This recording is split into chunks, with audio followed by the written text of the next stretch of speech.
አነጋጋሪው የኬጂ ተመራቂዎች ጉዳይ በአዲስ አበባ ከተማ የተከናወነ አንድ የኬጂ ተመራቂ ታዳጊ ሕፃን ምረቃ ስነ ስርዓት በማህበራዊ ሚዲያ ላይ ከፍተኛ መነጋገሪያ ሆኗል። የአምናው ጉድ ዘንድሮም ተደግሟል። ማለት ያለው ነገር በዚህ ሁኔታ ከቀጠለ ያለኝ አማራጭ አንድ እንደሆነ ሁሉም ሰው እንዲያውቅ እፈልጋለሁ። አሰላሙ አለይኩም ወራህመቱላሂ ወበረካቱ። ሰላም ጤና ፍቅር በያላችሁበት ያለም ጥግ ዳር ድንበር ይድረሳን ነኝ። እንደምናላችሁ ድና የተከበራችሁ የአኑ የቁም ነገር ቤተሰቦች ዛሬም እንደተለመደው በቁም ነገር በአስተማሪ ወቅታዊ ቪዲዮ ተመልሼ መጥቻለሁ። ይሄን ቪዲዮ ሁላችሁ ከቻላችሁ ላይኳን ጠቅ ያረጋችሁ ካልቻላችሁም ላይኳን ጠቅ ያረጋችሁ እንድትጀምሩ በአክብሮት ጠይቃለሁኝ። ወደ ዛሬ ወደ ቁም ነገርና ወደ ተመረጡ ቪዲዮዎች እንገባለን። አብራችሁን ቆዩ። ገለ መህሪብ ደርሶበት ካልሰገድኩኝ እያለ ግግም እያለ ነው። ማሻአላህ እስቲ ማሻአላህ እያላችሁ ኮሜንት ላይ ጻፉለት። እድግ በልልኝ። ማሻአላህ በጣም ደስ በሚል ቪዲዮአችን ተጀምሯል።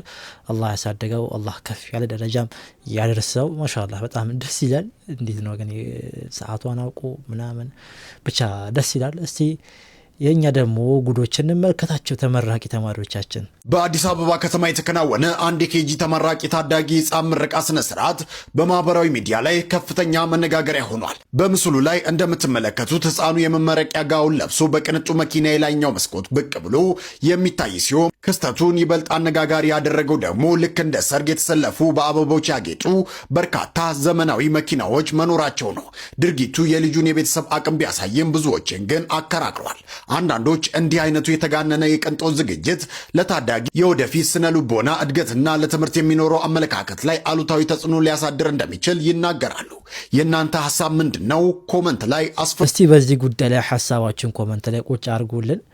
እኔ ምን ልል እችላለሁኝ? ይሄ ነገር ከዛሬ 2 ዓመት ምናምን በፊት በጣም በኬጂ ተመራቂዎች ላይ የሚገርም ድግሶች ሲያደርጉ በሬ ምናምን ሰዎች እያረዱ ሰዎች ሲጠሩ ነገር እንደዚህ አልነበረም እኛ ሀገር ላይ።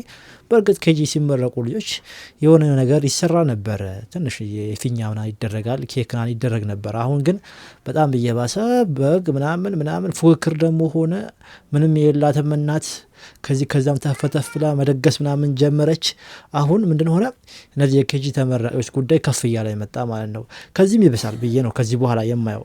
በቃ የኬጂ ምርቃት ማለት እንደ ማንኛውም እንደ ምርቃት የዲግሪ ምናምን ይዘት እንደምትመረቁ ወይ ደግሞ ሰርግና እንደሚመስለው ነገር እንደዛ ነው የሚሆነው። ምክንያቱም ሀብታሞች በምን ደግሽ ላብላ ምናምን ስለሚሉ ያለሞ የሀብታሙ እንደሚያየው ድሃ ደግሞ እኔ እስከማናነሽ የሚለው በአቁም የሚሰራል ማለት ነው። እየባሰ ነው የሚሄደው።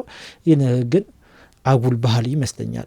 ከዚህ በኋላ የሆነች ነገር የሆነች ሽርሽር ወስደውና ነገር ብታዝናናው ይሻላል እንጂ እንደዚህ አይነት ነገሮች እውነትም ለልጁ ስነልቦ ራሱ ጥሩ አይመስለኝም። እስቲ እናንተን ሀሳብ ኮመንት ላይ አስቀምጡ። እንዴ ላስት ወርድንማ የኬጂ ተማሪ የጻፈው ነው የሚያስብለው። እንዴ አያቴ የሞቱት እጃቸውን ስላልታጠቡ ነው። እዚህ ጋር ደግሞ ብሏችኋል፣ የቢዝነስ አይዲያ እያመነጨው ነው ተብላችኋል። ምንድነው እሹ ምን ያለች ደግሞ እንደውም አልበላላችሁም ብላችኋለች።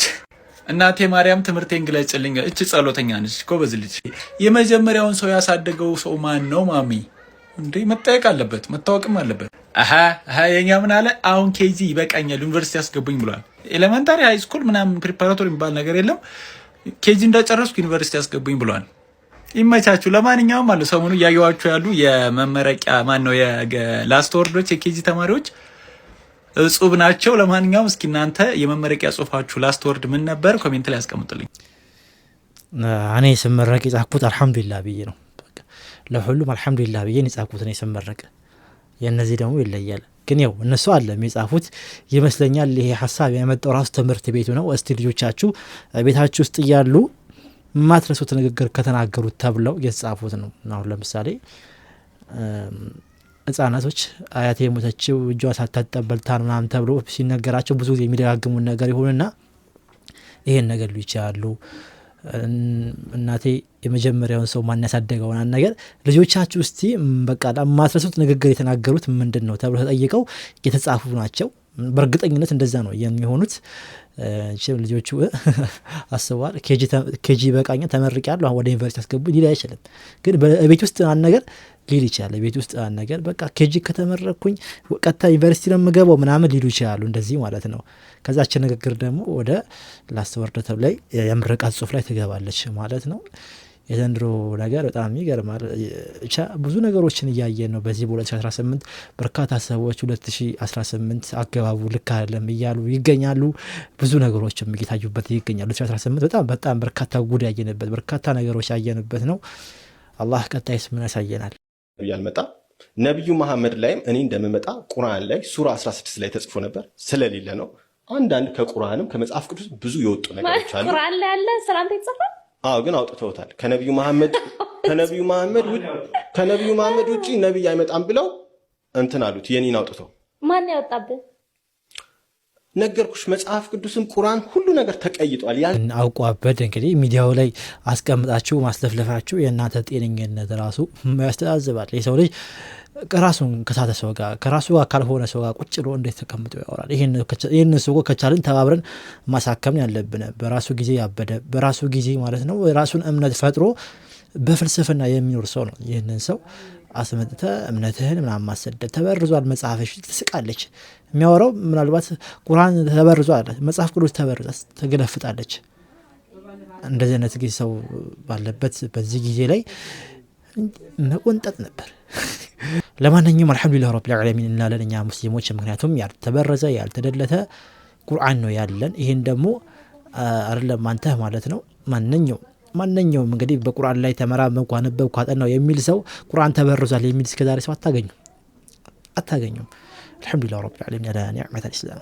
ዛሬ ላይ ከግራም ከቀኝም ወይም ደግሞ በሶሻል ሚዲያ እና በተለያዩ የቲክቶክ ወይም የመሳሰሉት የማህበራዊ መገናኛዎች ላይ ከምንሰማቸው ነገሮች መካከል አንዱ ምንድነው? የረሱል ሰለላሁ ዐለይሂ ወሰለም ሐዲስን ማጣጣል እንዲሁም ደግሞ ቁርአንን በዚህ ዘመን ባለ ግንዛቤ እንረዳው የሚል የተለያዩ አመለካከቶች እየሰማን ነው። ይህ አመለካከት ከምዕራባውያን አካባቢ ሙስተሽሪቅ የሚባሉ ምዕራባውያን ሆነው ነገር ግን ሙስሊም ውስጥ ሰርጎ ገብ ሆነው እስልምናን ከተማሩ በኋላ እስልምናን ለማበላሸት ከሚጥሩ ሰዎች የመጣ አመለካከት ነው። ይህንንም ወደ አረቡ ዓለም ገብቶ ብዙ ሰዎችን እየፈተነ ያለ አመለካከት ነው። ዛሬ ላይ በአገራችን አንዳንድ ቦታ ላይ እንሰማዋለን። ነገር ግን እውን የነብዩን ሰለላሁ ዐለይሂ ወሰለም ሐዲስ አለመቀበል በሐዲስ ላይ ያለን ዕውቀት በጣም ዝቅተኛ መሆኑን የሚያሳይ ነው።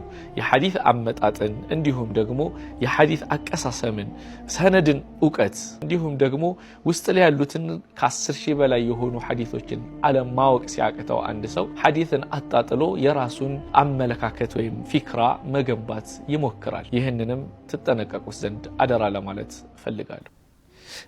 ሐቂቃ አሁን ላይ መጠንቀቅ አለብን። ሀገራችን ላይ ምን ዘንድ ነገሮች እየበዙ ነው። ሶሻል ሚዲያው በእነሱ ጉዳይ ላይ ትኩረት እየሰጠ ነገሩ እነሱን ወደፊት የማምጣት ስራም እየሰራ ይገኛል። ስለዚህ ኢንሻአላህ እኛ ሙስሊሞች ሐቅ ነው መከተል ያለብን። ሐቃችን ደግሞ የአላህ ሱብሓነሁ ወተዓላ ቃል ነው። ሐቁ ደግሞ የረሱል ሰለላሁ ዐለይሂ ወሰለም ሐዲስ ነው። ስለዚህ ሁለቱንም ተቀብለን በቻልነው አቅም ደግሞ የሰማነውን ነገር እየተገበርን ተጠንቀቁ የተባለው ነገር ደግሞ እየተጠነቀቅን ስሩ የተባለው ደግሞ እየሰራን ኢንሻአላህ የጀነት መንገዳችንን እናመቻቻለን። ሁላችንም ከእንደዚህ መጤ ነገር ልንጠነቀቅ ይገባል። መስለም አለበት፣ ሞባይሉ መስለም አለበት። ይሄ የምንይዘው ኒዕማ የምንጠየቅበት ነው። የሴት ገላ የምናይበት ከሆነ ትጠየቅበታለህ። ቁርአን የምታዳምጥበት ከሆነ ደግሞ ትመነዳበታለህ። ቁማር የምትጫወትበት ከሆነ ትጠየቅበታለህ። ለሰው ኸይር ስራ 1 ብር የምታስተላልፍ ከሆነ ደግሞ ትመነዳበታለህ። እያንዳንዱ ጸጋ ቁጭ ብለን እዚህ ወደ አሜሪካ የምትደውልበት ጸጋ ነው። ሐጂ ነብይ የሆነ ሴት መማታቃት ሴት በቴክኖሎጂ አግኝቻታለሁ ብለህ አበርኩልሽ ፈረጥኩልሽ ምግብ አልበላለኝ እያል 2 እንጀራ እየበላ አፈር ያስበላና ምንም ሳይዘጋ ዘግቶኛል ብለህ እየተናገርክ የርክበት ትጠየቅበታለህ። ለምን ምግብ እስከ መዝጋት የጨረሰች ልጅ ማጣት የለብም። ቶሎ ሄደ እቺ ልጅ የሚያዝ አለብህ እንዳትለቃት። አፍቅሮ ማግባት እስልምና ይወደዋል። ይሄ የመንገድ ላይ ትዳር ግን የለም። ለምን እህታችን የሙከራ ስርጭት አይደለች። ስትደብርህ ዘርበይልኝ ለስሜት ሲሆን ነይልኝ የለም። እናት ናት፣ እህት ናት፣ ሴት ልጅ ናት፣ ወይ አክስት ናት፣ ወይ ሴት አያት ናት። በሁሉም መልኩ እዚሁ ጋር ታገኛታለህ። እሷ ያቺ ልደፍራት የፈለከው እህት እሷን ሱረቱን ኒሳ ላይ ያለችው፣ እሷን ሱረቱል ኢምራን ላይ ያለችው፣ እሷን ሱረቱል ሙጃደላ ላይ ያለችው፣ እሷን ጀነት ከእናት እግር ስር ነው የተባለችው። እዚህ ውስጥ ከገባ ግን እቺኮ የአማና እህቴ ናት።